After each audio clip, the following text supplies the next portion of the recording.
여러분 동물 조련사를 가끔씩 보게 될 텐데요. 이렇게 동물들을 어떻게 저리 잘 조련할 수 있을까 하는 생각을 하게 됩니다. 특히 사자나 호랑이를 길들이는 맹수훈련 전문가들이 그 동물들을 어떻게 조련할까 하는 이제 문제에 있어서 몇 가지 방법들이 있는데, 한 가지는 의자의 네 다리를 사자의 얼굴에 들이대면 사자는 어쩔 줄 몰라 한답니다. 모양이 똑같은 의자 다리를 이 사자의 얼굴에 들이대면 어쩔 줄 몰라 하는데, 의자의 네 다리에 동시에 신경을 쓰게 된다는 것이죠. 그래서 한꺼번에 여러 곳을 이렇게 신경을 쓰다 보면 신경의 분화로 인해서 무기력한 상태에 빠지게 된답니다. 그러면 결국 맹수는 조련사의 명령에 고분고분 순종한다라고 하는 사실이죠. 그러니까 이 신경을 분산시킴으로 인해서 똑같은 모양의 이 네 다리가 자기 눈앞에 확 들어와 있는데 뭘 물어야 될지 어떻게 해야 될지 이제 무기력한 상태로 된다라고 하는 사실입니다. 사탄이 인간을 유혹할 때 사용하는 방법도 관심에 분하다라고 하는 말이 있습니다. 한꺼번에 여러 가지를 이렇게 시킴으로 인해서 우리의 집중력과 우리의 관심을 분산시킴으로 인해서 이걸 해야 될지 저걸 해야 될지 하긴 해야 되는데, 이 관심을 분화시킴으로 인해서 결국은 아무것도 못하게 만드는, 이게 바로 사탄의 전략이다라고 하는 사실입니다. 그래서 사탄은 우리 인간으로 하여금 어떤 한 가지 일에 집중하지 못하게 하고 우리의 관심을 분화시키고 우리가 어떤 한 가지 일에 마음을 쏟고 내가 집중할 수 있는 그 관심을 분산시켜 버린다라고 하는 겁니다. 그래서 결국은 우리가 해야 할 어떤 일들을 머리로는 이해하는데 여러 가지 일들이 우리에게 주어짐으로 인해서 이 관심의 분화 현상이 일어나게 되면 우리 입에서 어떤 말이 나오는가 하면 대충, 적당히, 나중에, 이것만. 그래서 사탄이 우리 인간을 공격하고 우리 인간의 우리 인간을 넘어뜨리는 아주 중요한 그 방법 중에 하나가 바로 이 네 가지 단어를 표현하게 함으로 인해서 어떤 일에 집중하지 못하게 하고 마땅히 우리가 해야 할 일을 하지 못하게 하는 이런 전략을 쓴다는 사실입니다. 사실 우리가 일상 속에서 이런 표현들을 많이 하지 않습니까? 여러 가지 일들이 한꺼번에 주어지면 그 일을 논리적으로, 체계적으로 어떤 우선순위와 중요한 일을 다 이렇게 분별해서 하나하나 이렇게 잘 해내기보다는 한꺼번에 여러 가지 그냥 일이 주어지면 분노의 감정부터 일어나고 뭐야라고 하면서 우리는 이 일을 하나도 이루지 못하면서 그냥 공분서주 하다가 이렇게 잃어버리는 경우들이 많습니다. 그러다 보니까 대충 할 수밖에 없고, 그리고 적당히 할 수밖에 없고, 나중에 또 하게 되고, 또 이것만이라고 하는 이런 표현들은 바로 우리로 하여금 정작 해야 될 소중한 일들을 분산시킴으로 인해서 우리를 영적 파멸의 길로 이끄는 사단의 전략이다라고 하는 사실을 알아야 될 것입니다. 자, 그런 면에서 우리가 신앙생활을 잘 하려면 초점을 맞추는 것이 아주 중요합니다. 초점을 맞추다라고 하는 것은 신앙생활의 이유와 목적을 날마다 우리가 이렇게 점검하고 그에 대한 분명한 자기 확신이 있어야 된다는 거예요. 고린도후서 13장 5절에도 보게 되면 너희가 믿음에 있는가 너희 자신을 시험하고 너희 자신을 확증하라라고 하는 말씀이 있죠. 날마다 우리는 내가 믿음 위에 있는지, 내가 신앙생활을 왜 하는지, 내가 주일이라고 해서 꼭 교회 가서 하나님을 예배해야 될 이유가 어디 있는지, 내가 왜 주일날 예배에 빠지면 안 되는지, 이게 다 뭡니까? 우리가 나름 어떤 이유와 목적을 분명하게 가지고 있을 때 우리는 유혹하는 여러 가지 주변적인 것들을 다 커트하고, 아니야, 나 오늘 교회 가야 돼, 하나님을 예배해야 돼, 성경을 읽어야 돼, 그리고 나는 신앙생활을 결코 포기할 수 없어, 이런 마음을 갖게 된다는 거예요. 신앙생활의 목적을 잃어버리고 초점을 잃어버리게 되면 신앙에 방종이 오고 무기력한 신앙생활을 하게 됩니다. 만약 여러분이 지금 여름 무더위가 환경적으로 날씨가 우리의 어떤 삶을 좀 이렇게 무기력하게 하고 집중력을 흐리게 하는 요인이면 틀림이 없죠. 그러나 이런 날씨와 상관없이 신앙생활 속에서 왠지 모르게 더 내가 성숙해야 하고 더 하나님 앞에 온전한 헌신을 해야 되고 하나님을 기쁘게 해야 되는 믿음 생활을 해야 되는데 나도 나 자신이 답답하고 버겁고 힘들 만큼 내가 왜 이러지 하면서 신앙의 무기력이 찾아오게 됐습니다. 신앙의 무기력이 찾아오고 신앙생활을 하긴 하는데 교회를 들락거리기는 하는데 예배의 감격도 없고 신앙의 기쁨도 없고 영적인 축복의 은혜를 경험하지 못하는 그런 믿음 생활을 한다면 여러분의 어떤 신앙의 진단을 했을 때 뭐가 문제인가 하면 신앙의 분명한 이유와 목적을 지금 잃어버리고 있습니다. 우리가 처음 신앙생활을 할 때 내가 예수님을 꼭 믿어야 하는 그 이유와 목적이 분명할 때는 감격이 있었습니다. 예배가 기다려지고 교회 오는 시간이 즐겁고 하나님의 말씀이 꿀송이처럼 그냥 달게 느껴지고 아멘으로 화답하는 이런 신앙 고백이 우리에게 있었다는 거예요. 그런데 나도 모르게 믿음 생활이 이런 무기력증에 빠지게 되면 왠지 모르게 영적인 탈진과 더불어서 교회 안 가기는 뭐하고 신앙생활 포기하기는 뭔가 아쉽고 뭔가 불안하고 그래서 교회는 내가 출입은 하는데 영적인 생명력을 잃어버린 이것은 바로 신앙의 분명한 이유와 목적을 잃어버렸을 때 이와 같은 현상이 나타난다. 신앙생활은 취미생활이 아닙니다. 신앙생활은 단순히 기복적으로 내가 무슨 복받기 위해서 이제 뭐 복은 다 지나갔으니 그냥 형식적으로 신앙생활하는 이게 우리의 목적이 돼서는 안 된다는 거예요. 공부에도 분명한 목적이 있는 학생은 눈빛이 다릅니다.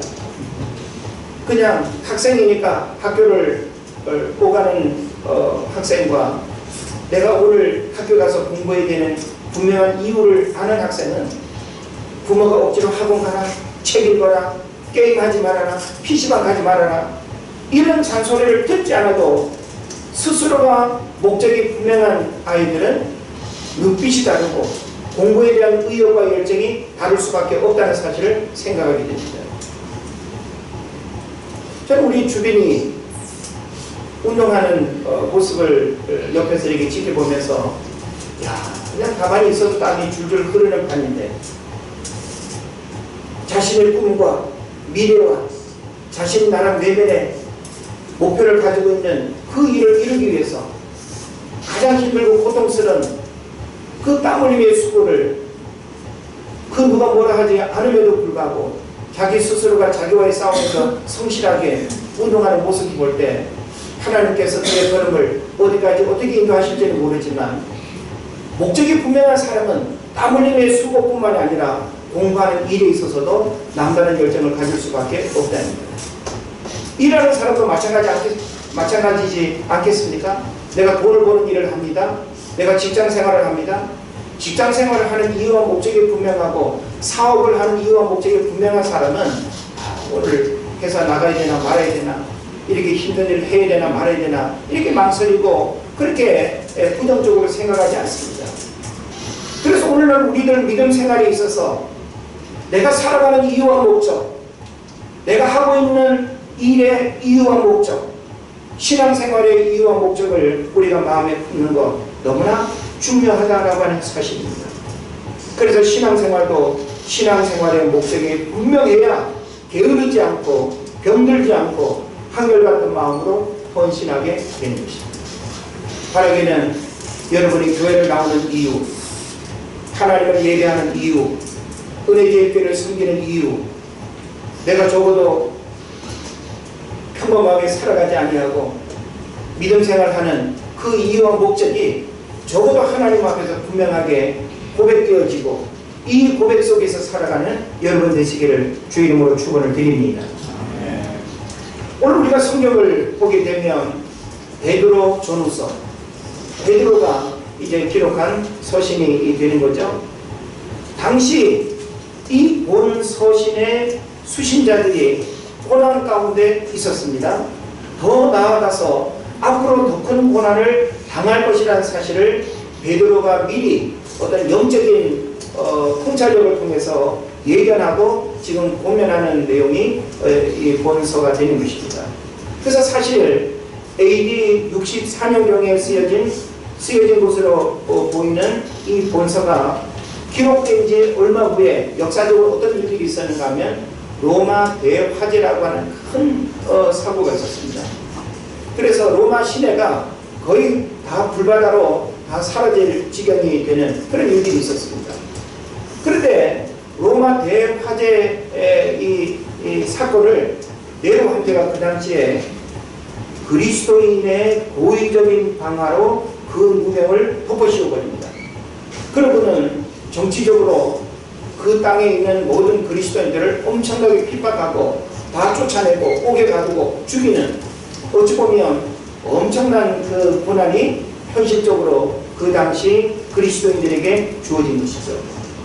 물론 로마의 식민지 지배하에서 그리스도인으로 살아간다라고 하는 것은 엄청난 고난을 수반하는 거예요. 고난 없이 내가 예수를 믿는다, 고난 없이 내가 그리스도인이 된다, 이것은 그 당시에 있어서는 결코 있을 수 없는 일입니다. 오늘 우리는 예수 믿어도 그만, 안 믿어도 그만, 오늘 우리는 평범한 일상 속에서 어떤 고난도 우리에게 주어지지 않습니다. 예멘 일제시대라든지 홍산강이 또 이렇게 쳐들어와가지고 이 한국 전쟁을 우리가 경험할 그 당시에 교회가 얼마나 핍박을 받고 그리스도인들이 얼마나 큰 고난을 겪었습니다.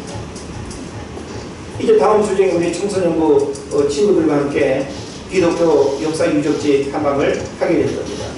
특별한 수련의 시간이라고 생각이 드는데, 제가 이렇게 자료를 수집하면서 보니까 우리 개신교인들 가운데 순교한 사람들이 3,000여 명 정도 되더라고요.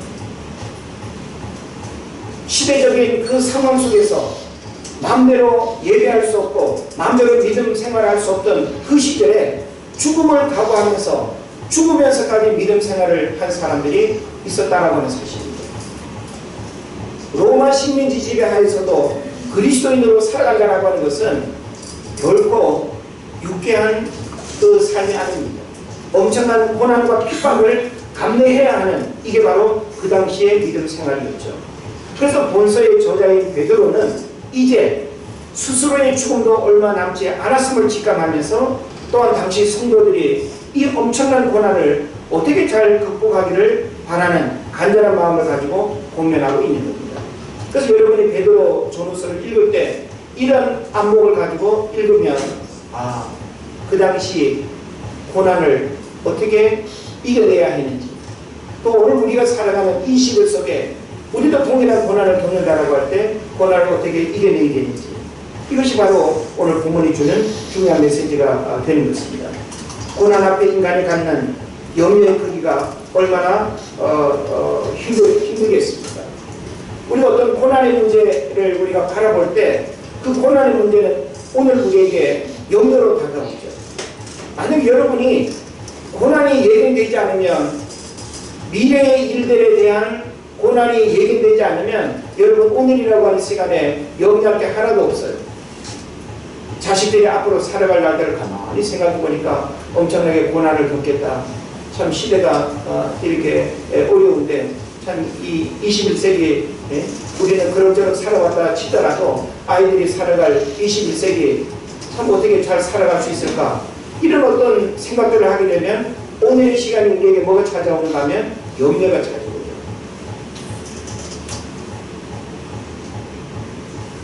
오늘 우리도 시대 환경을 생각해 보면 염려의 울타리에 갇혀 있다고 해도 과언이 아닙니다. 사실 한 사람 한 사람 만나보면 염려의 내용과 정도가 다를 뿐이지 우리 모두는 다양한 염려 속에 살아가고 있음을 결코 부인할 수가 없습니다. 북한 김정은 정권의 핵미사일 위협으로 인해서 남북과 또 북미 간의 갈등이 최고조에 달해 있죠. 우리의 시력 환경이 우리에게 참 원치 않는 염려를 하게끔 하죠. 그래서 뉴스를 이렇게 구석구석 이렇게 읽다 보면 구구절에 전쟁이 일어날 수도 있다. 8월 말경에 또 큰 어떤 일들이 일어날 수도 있다. 자꾸 뉴스는 우리로 하여금 여러 가지 불안과 염려의 마음을 품게 합니다. 또 요사이 저출산으로 인해서 이 초등교사 임용 문제, 또 대학 입학 정원과 운영에 대한 사회적 문제, 그래서 전국의 4년제 대학이 144개인가요? 거의 150개에 육박할 정도로 4년제 대학이 그렇게 많습니다. 저출산으로 인해서 이제는 대학에 들어갈 아이들은 많지 않은데 대학의 규모와 대학의 크기는 얼마나 대단합니까? 그러니까 점점 더 이제는 대학이 어떤 그런 경쟁 속에서 문 닫을 수밖에 없는, 그리고 우리 사회가 한바탕 홍역을 치르고 우리가 겪어야 할 그런 또 현실적인 문제에 연계가 되기도 합니다. 또 제4차 산업혁명의 변화의 속도가 빠르게 확산되고 있습니다. 얼마 전에 카카오뱅크를 비롯해서 무인자동차 시대가 이제는 임박했습니다. 이런 하나하나의 일들이 실제 우리 삶 가운데 다가오면 그 일이 우리 삶에 미칠 파장과 영향력은 굉장히 크다라고 이렇게 볼 수 있습니다. 여러분, 무인자동차가 뭔지 아시죠? 사람 운전하지 않고 자동차가 목적지까지 나를 태워주고 태우러 오고, 그렇게 이제 되는 시대죠. 그러게 어떤 사회적 변화들이 일어날까요? 엄청난 변화들이 일어날 수 있습니다. 그런 면에서 우리는 이런 어떤 시대 현상을 바라볼 때 다가오는 그런 또 염려들도 있습니다. 결혼 문제도 우리에게 염려입니다. 취업 문제도 염려입니다. 자녀들의 학업 문제, 노후 문제, 이와 같은 현실의 여러 가지 문제들도 역시 우리에게 염려할 거리로 다가오는 것을 우리가 부인할 수 없습니다. 이런 시대 속에서 우리의 믿음 생활은 어떻게 해야 세상으로부터 다가오는 유혹을 이기면서 우리가 잘할 수 있겠는가 하는 고민을 할 수밖에 없는 것이죠. 그래서 오늘 저는 여러분에게 우리에게 염려로 다가오는 이런 수많은 유혹의 문제들을 어떻게 잘 극복하면서 우리의 믿음 생활을 잘 할 수 있겠는가라고 하는 것을 오늘 본문에서 베드로의 서신이 주는 그런 교훈으로 우리가 깨닫기를 원합니다. 일찍이 헤르만 헤세는 유혹은 인간의 마음에 뿌려진 무서운 병이라고 말하면서 인간에게는 세 가지 유혹이 있다고 말을 합니다. 거친 육체의 욕망인 향락, 쾌락이 되겠죠. 참 쾌락으로 다가오는 유혹, 감당하기 어려울 때가 많습니다. 또 저 잘났다고 거들먹거리는 교만, 이것은 잘난 체 하고 싶어하는 그런 교만의 유혹들이 우리에게 많습니다. 우리는 외모에 교만을 가질 수도 있고 또 지적인 그런 교만을 가질 수도 있고 또 세속적인 어떤 권세와 그리고 집안 배경, 가문 이런 것들에 대한 교만을 가질 수도 있습니다. 잘난 체 하고 싶어하는 이런 교만, 이것도 우리에게 아주 중요한 유혹이 된다는 것이죠. 또 졸렬하고 불순한 이기심, 다시 말하면 자신만을 생각하는 이기적인 마음의 유혹. 오늘 개인주의가 아주 팽배한 시대를 살아가고 있습니다.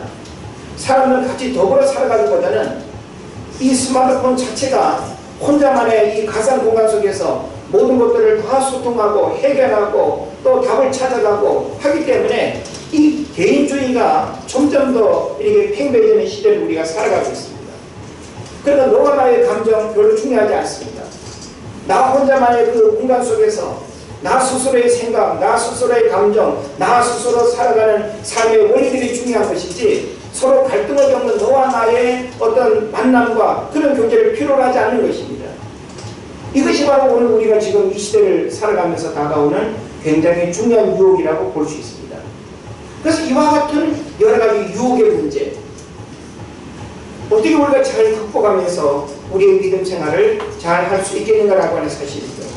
우리가 성경을 보게 되면 성경 속에서 수많은 유혹의 사건들이 기록되어 있음을 우리가 발견할 수 있습니다. 아담과 하와는 뱀의 유혹으로부터 선악과를 따먹음으로 인해서 벌어지는 원죄의 그런 역사들을 우리가 살펴볼 수 있죠. 또 창세기에서 요셉은 보디발 아내의 그런 성적인 유혹을 또 이렇게 받는 그런 내용을 봅니다. 또 다윗 같은 경우에는 우리아의 아내 바스바 간음 사건을 통해서 자기 내면에 일어나는 성적 그 유혹의 감정을 이기지 못해서 결국은 간음 사건과 살인 사건으로 이어지는 이런 내용을 우리가 보게 됩니다. 삼손 같은 경우에는 기생 들릴라의 유혹을 우리가 또 볼 수 있습니다. 아브라함의 조카 롯 같은 경우에는 물질의 유혹에 사로잡혀서 소돔과 고모라 성으로 들어가는 이런 내용을 우리가 보게 되는 것이죠. 그래서 헤르만 헤세가 이야기하는 우리 인간이 갖는 세 가지 유혹은 성경 속에서도 이와 같은 사건들로 동일하게 다 드러나고 표현되는 것을 우리가 보게 됩니다. 이런 유혹들이 우리에게는 없을까요? 우리도 성적인 유혹, 물질적인 유혹, 쾌락적인 유혹, 교만의 유혹, 또 이기심의 그런 유혹, 이런 것들이 얼마나 많습니다.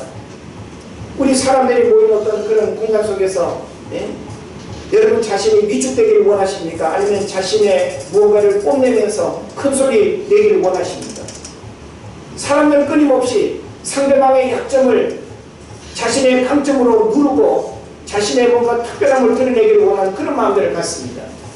나 말빨세 하면서 자기 자신이 뭔가 자랑하고 싶은 그런 것들로 상대방을 누르고 공동체에서 자기가 드러내기를 원하는, 이것은 우리가 하나님 앞에서 철저히 깨어져야 할 세속적인 그런 유혹의 마음이다라고 하는 사실을 여러분 깨달으시기를 바랍니다.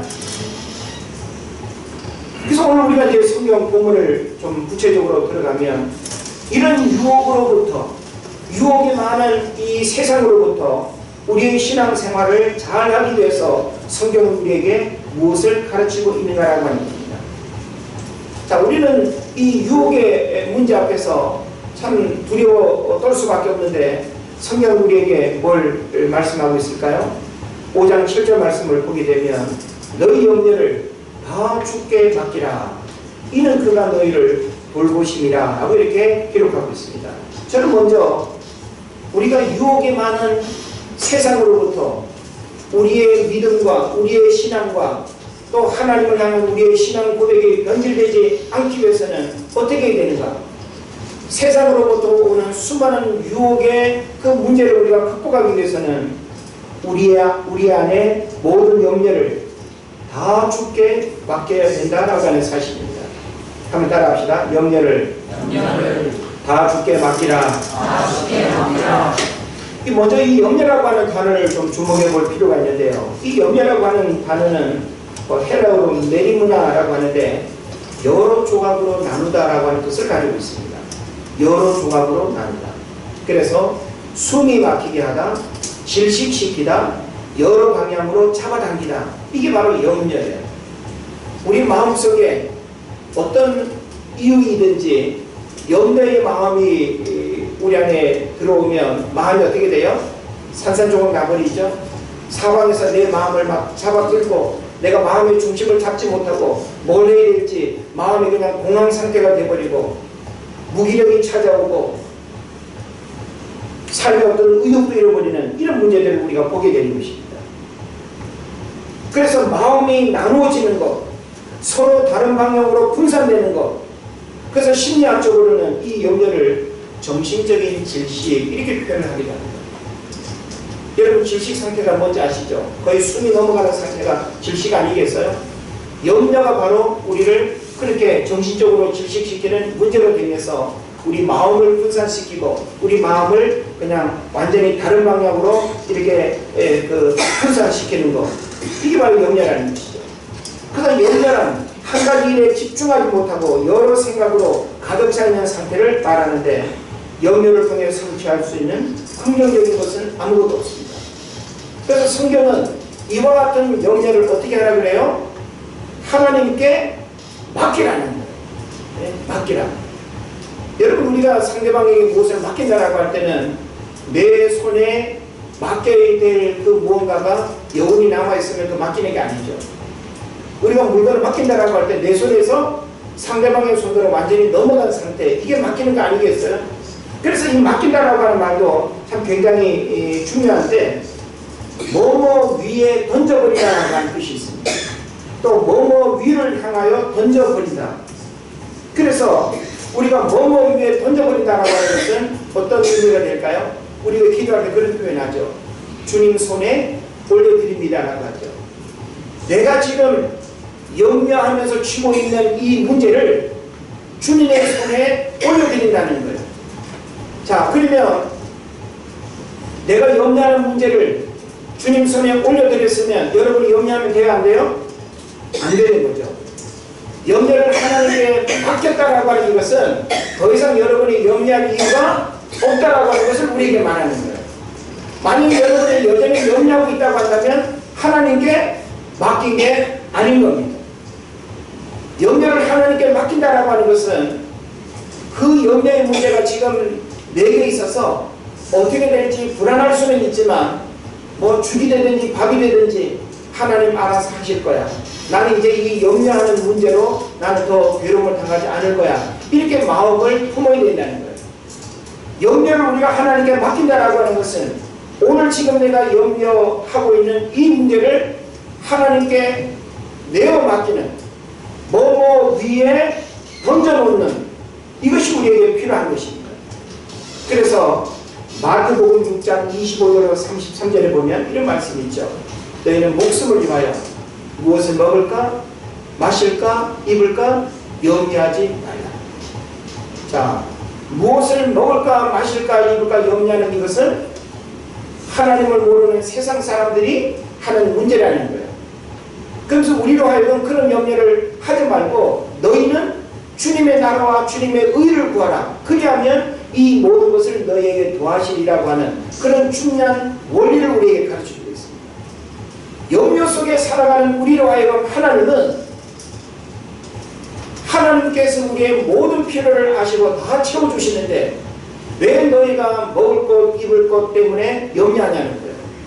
오늘 우리가 염려해야 될 문제는 먹고 마시는 그 세속적인 문제가 아니라 영적인 것에 대한 염려, 주님의 나라와 주님의 의를 구하는 이 염려가 오늘 우리에게 절대적으로 필요하다는 것을 가르쳐 줍니다. 또 누가복음 10장 38절로 42절을 보게 되면 마르다와 마리아 이야기가 나오죠. 마르다 마리아 이야기 속에서 이 마르다가 마리아와 갈등을 겪습니다. 예수님이 우리 집에 오셨는데 뭔가 음식을 준비해서 잘 대접하고 즐겁게 해드려야 되는데 마리아는 예수님 발 앞에 앉아가지고 쫑알쫑알 그냥 이야기하면서 그냥 뭔가 준비해야 될 일을 하지 않고 있는데 마르다는 자기가 지금 분주하게 부엌을 들락날락거리면서 뭔가 먹을거리를 준비하는 그런 마음을 갖습니다. 그리고 우리가 성경을 보게 되면 예수님께서 이런 마르다를 향해서 뭐라고 말합니까? 마르다야 마르다야 내가 많은 일로 염려하고 근심하다. 지금 너가 근심하는 일이 옳지 않다는 거예요. 지금 예수님이 찾아온 그 시간 상황 속에서 마르다와 마리아에게 있어서 가장 중요한 것은 주님과의 만남과 교제이지 지금 먹을 음식을 준비하는 그 염려가 지금 우선순위가 아니라는 사실이죠. 그러면서 염려의 문제를 해결하는 방법에 있어서 성경이 우리에게 뭘 가르치는가 하면 누가복음 21장 34절 36절에 보면 인자 앞에 서도록 항상 기도하며 깨어있으라 이렇게 말씀합니다. 또 빌립보서 4장 6절을 보면 우리가 많이 암송하는 말씀이죠. 아무것도 염려하지 말고 모든 일에 간구와 기도로 너희 구할 것을 감사함으로 하나님께 아뢰라. 다시 말하면 하나님께 구하고 하나님께 맡기는 것, 이게 바로 우리 삶에 다가오는 수많은 유혹의 문제들을 이기는 비결이라는 거예요. 우리는 우리에게 다가오는 수많은 유혹의 문제, 그리고 또 고난으로 인해서 우리가 근심할 수밖에 없는 그 문제 앞에서 우리는 하나님께 맡기는 이 믿음의 고백이 우리에게 필요하다는 것입니다. 그래서 모든 염려의 마음을 하나님께 맡겨버리고 하나님의 주권적 경륜 속에서 겸손하게 살아가는 것, 이게 바로 고난 속에 살아가는 우리 그리스도인이 취해야 할 아주 중요한 삶의 자세임을 성경이 가르쳐 주고 있습니다. 자, 그 다음에 우리가 유혹을 이기는 신앙생활에 있어서 성경이 또 가르치는 중요한 메시지를 또 살펴보겠습니다. 8절의 말씀입니다. 자, 8절의 말씀을 같이 읽으시면 좋겠네요. 자, 8절 말씀 시작.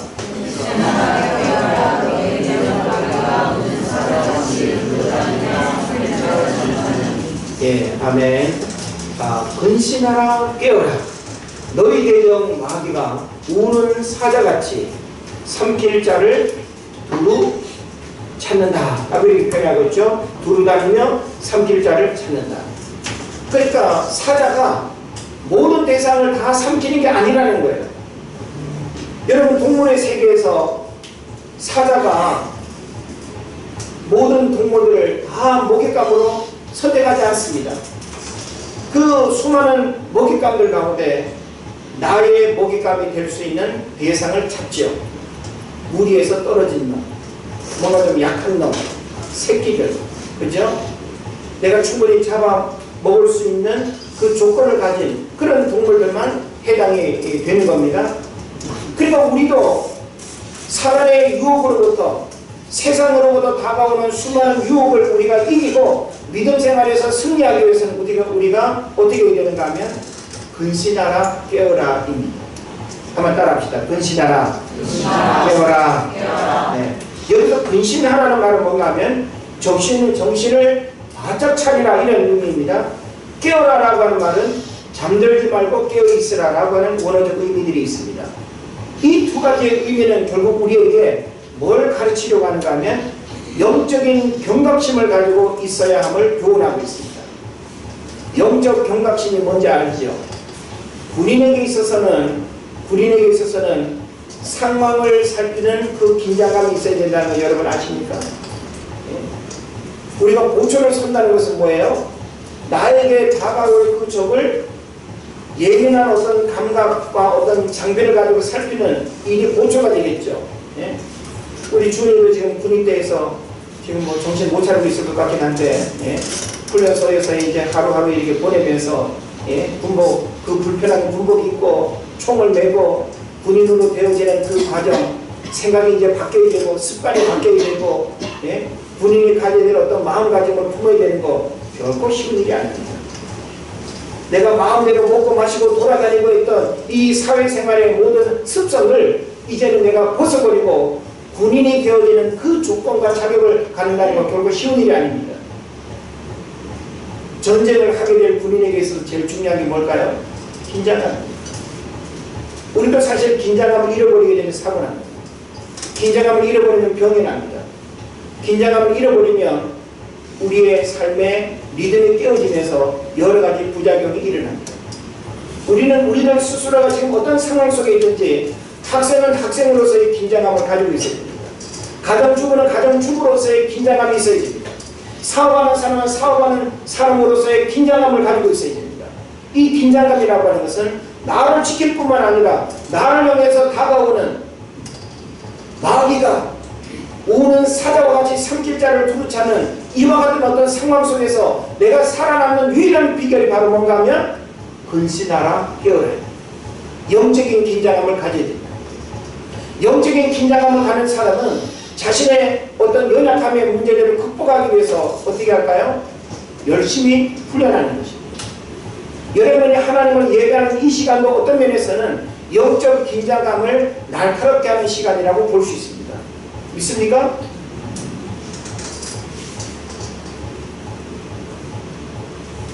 그래서 우리는 우리에게 다가오는 이 수많은 유혹을 이기는 것, 우리가 가진 어떤 세상적인 무기와 나의 어떤 지식의 힘이나 인간이 가진 어떤 경험이나 그것으로 우리가 유혹을 이길 수 있는 것이 아닙니다.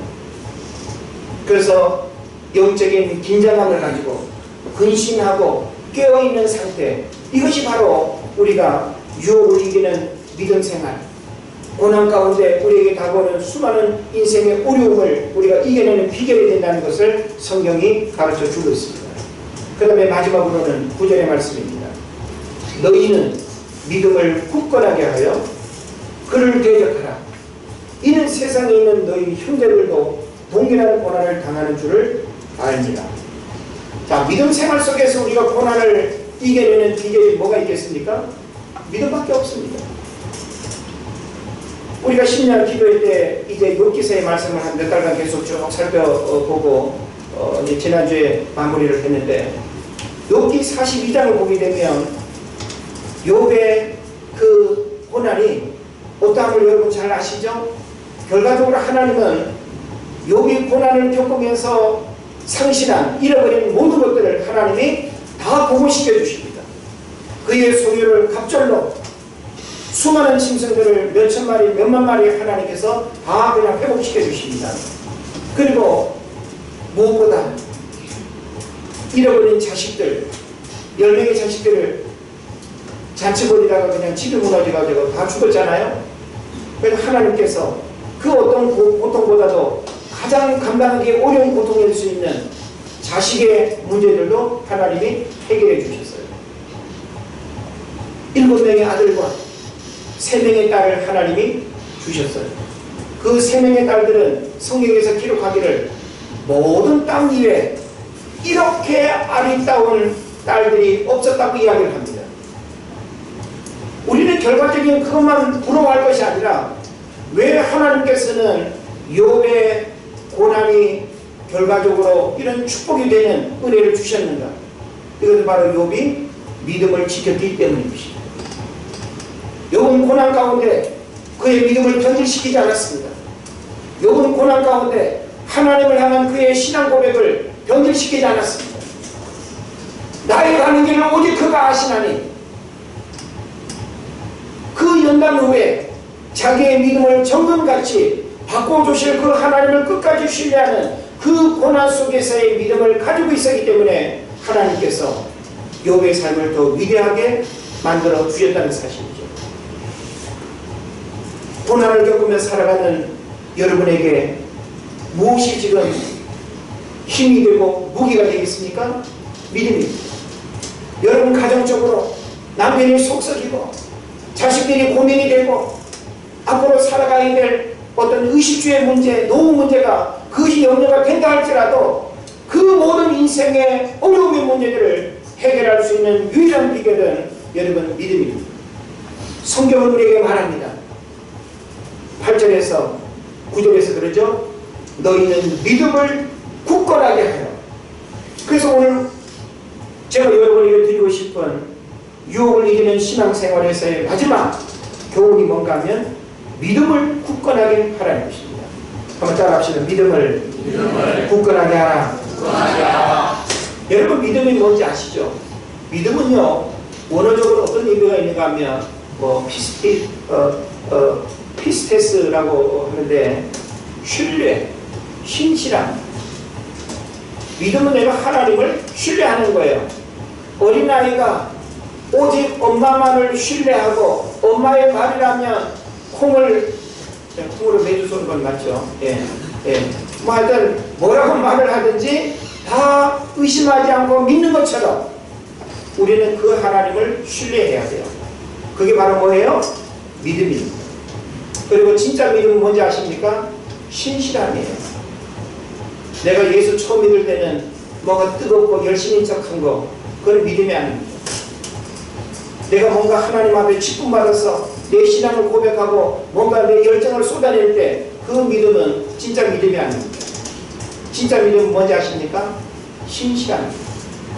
한결같은 내가 어떤 고난과 어떤 어려움이 온다 할지라도 하나님, 내가 현실을 바라보지 않고 환경 바라보지 않고 하나님만 바라보면서 내 믿음을 고백하겠습니다 라고 하는 이 신실함이 진정한 믿음이라는 사실을 여러분 믿으십시오. 고난은 우리로 하여금 신실하지 못하게 만듭니다. 고난은 우리로 하여금 하나님을 신뢰하지 못하게 만듭니다. 그러나 여러분 진짜 믿음은 하나님을 신뢰하는 거예요. 그리고 하나님을 신실하게 우리가 섬기는 것입니다. 저는 여러분이 신실했으면 좋겠어요. 목회적으로 제가 여러분 한 사람 한 사람을 바라볼 때 정말 아무개 집사님, 아무개 권사님 정말 신실하신 분이에요. 여러분의 믿음 앞에 머리 숙여질 수 있는 우리 은혜제일교회 모든 성도들은 하나님 앞에서 이와 같은 믿음이 고백되어지고 인정받음으로 인해서 여러분 개인의 고난과 유혹도 이겨낼 뿐만 아니라 교회라고 하는 이 공동체도 이제 우리가 21세기를 우리가 살아가게 될 때 엄청난 세상의 변화와 이 소용돌이 속에서 교회의 존립의 문제도 심각한 위기를 맞을 것입니다. 그럴 때 교회 공동체도 저와 여러분이 믿음으로 하나 되는 이런 역사들이 필요합니다. 가정도 믿음으로 견고하게 세워져야 됩니다. 여러분 개인도 여러분의 믿음이 반석 위에 바위 위에 세워진 그 든든한 건물처럼 흔들림 없는 이런 믿음으로 우리가 하나님 앞에 인정받아야 됩니다. 그래야 고난도 이겨낼 뿐만 아니라 유혹을 이기는 믿음 생활이 되어서 진정한 영적 축복의 주인공이 되자는 사실을 믿으시고 여러분이 믿음의 승리자로 모든 유혹을 이기는 승리자로 살아가시기를 주 이름으로 축원을 드립니다. 기도합시다.